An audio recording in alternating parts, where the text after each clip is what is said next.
Cobb TV. Watch your life make sense.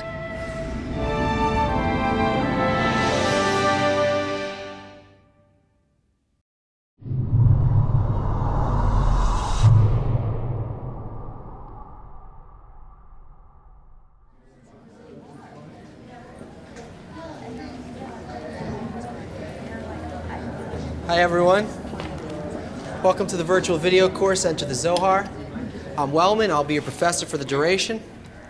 This is not your average course, and this is not your average book. If you're here because you feel, you think, you wish there was something more to life, you're in the right place. If you're starting to sense alienation between you and other people, between you and the environment, within your family, between you and what used to satisfy you, perfect. If you're scared that nobody has a clue about how to handle the floods, the hurricanes, the oil spills, the wars, and the hatred, and on and on and on, that's why we're here. There's a book. It's titled The Book of Radiance. That's in English. In Hebrew, it's called Sefer HaZohar. It's 2,000 years old, and get this. It was written specifically for this time, for the first generation that would one day wake up in a cold sweat and realize that the entire world is connected. We're one living, breathing whole.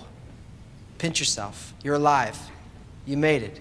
You're a bona fide first-generation member. You made it. It's time to open up this book and shine some of its radiance on the system that's connecting us and how it works. We're not going to need pencils or notebooks, just an open mind. And for those of you fortunate enough to have one, please open up your heart. What is the Book of Zohar? Why is it important to us now? And how is it going to help us? Let's cut to the chase. Here's what we know.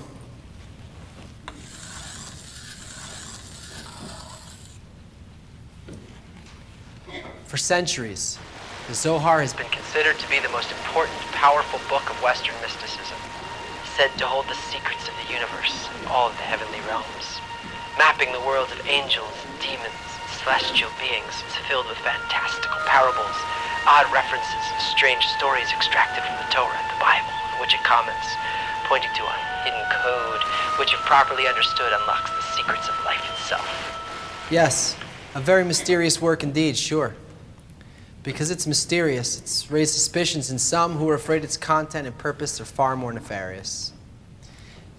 It's the world's first occult conspiracy, a dark cabal.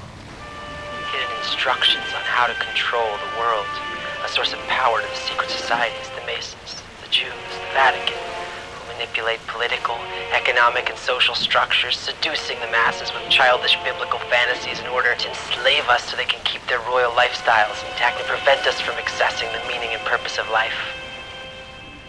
So, to some it's a sacred mystical force beyond understanding to be respected and revered, and to others it's a not so understood power to be used by some for their own deepest, darkest aims.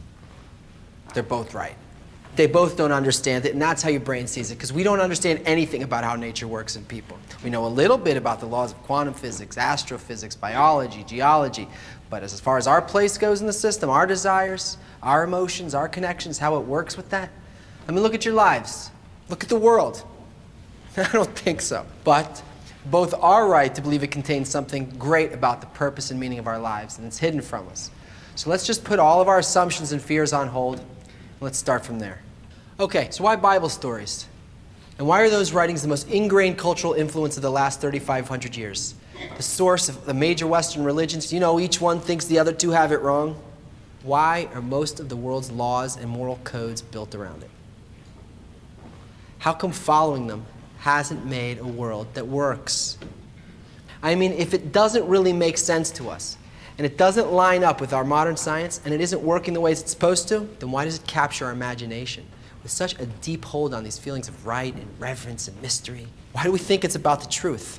Because it is, but we're not. Its meaning, though it's precious and transcendent, it's hidden from us by the current state of our own nature, which, by the way, is also hidden from us. Look at it. Biblical influence is so interwoven into the fabric of our world, not depending on whether or not you believe it, not depending on whether or not you believe in God or you don't believe in God, but because its writings actually do clothe some general law of reality that interacts with our desires and our thoughts in some kind of special way. And this interplay has built and operated the human level of existence. Yeah, that's why we see it everywhere. It appears as though it's outside of us, but it's not. The Zohar is a true wonder, and perhaps the world's greatest work of, it has accurate data on physical cosmology and historical forecasts that predate events and discoveries by thousands of years. But its timeless genius is that it's a work not of art, not of science, but of purpose. And our inability to see it for what it is because maybe, just maybe, our idea of what a book is just doesn't apply. Here. There is a great, and as far as we're concerned, totally imperceivable force that makes Kabbalistic books not books at all. They are, and the Zohar is, the actual structure of nature. It's a system of laws that flow down in a chain of cause and effect from a single, simple law in nature in order to direct this world. For the Kabbalists, the people of the book who wrote the Zohar and the Bible on which it comments, the term book. A book refers to the ability to access the mechanism and purpose of being, a method of transforming ourselves to make our nature come into balance with the underlying nature of existence, to penetrate that, to begin to engage in it as though we bend back the book's covers and turn the world inside out so that you and I and the cosmos and the force that connects it all are the words of the book with no covers, and there's nothing outside of the story. Right now, whether we like it or not, we're being pushed by evolutionary forces to enter an interconnected, interdependent world. This is an entirely new level of existence where we have to reach a conscious connection to nature's underlying laws. The Zohar is the exact opposite of our dominant intention and why we want what we want. This is what the Kabbalists identify as corporality, our world, the desire to want for myself more, much more than I want for anyone else. It's what we call egoism. But the why of the spiritual or holy books, the very thought they were constructed from, is the inverse quality, the will to bestow unconditionally, without a shred of self-consideration, real loving, pure giving. We need that answer now, and it gives it to us from the point of view of what we're going to be, rather than from what we've been, in a language that seems puzzling and ancient, but really it's the expression of a future that we can't perceive, because right now, for the time being, we're nothing like it. What it has to give us is meant for everyone, but you can't just jump in and read it. Its language doesn't come from the mind, and it's not made for the mind. It's made to be realized by a great desire and a passionate heart. It's like the heart of a child when he first discovers this world. He's soaking up everything. He's feeling opposite forces that compel him to grow. He feels hot, he feels cold, he feels light, he feels dark, pleasure and pain, a relentless desire to try again. He plays and he mimics until he reaches that balance, not in his intellect. What mind does a baby use when he learns to walk? Considering that we're inwardly opposed to it, we don't know how it works or how to live it, we need a method of growing into this beautiful but seemingly impossible future of perfection the Zohar is putting us in touch with.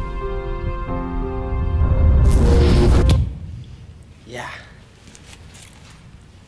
Zohar equals the complete, unified system of connections governed by a single, all-encompassing law, which is opposite to my nature. Equals nothing is excluded from the system or external to it. Equals the story is life with no end. Equals demanding to be changed by the intention behind everything in the system. Equals a means of becoming inwardly identical to the single governing law of love. Equals the creation of a real world that works inside and out. Simple, right? With the spirit of high adventure, anything is. It's going to take a bit of preparation, experiencing some new perceptions, unlearning some old ones, and seeing for yourself bit by bit what's what, and that will point you to the right attitude. And once you've got that, you can enter the Zohar.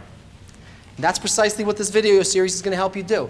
Don't worry, you're not going to need to study, but you've got to learn.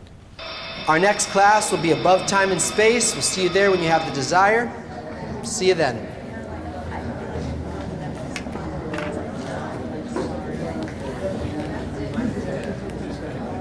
Oh, the left and right doors are locked. You'll have to take the middle.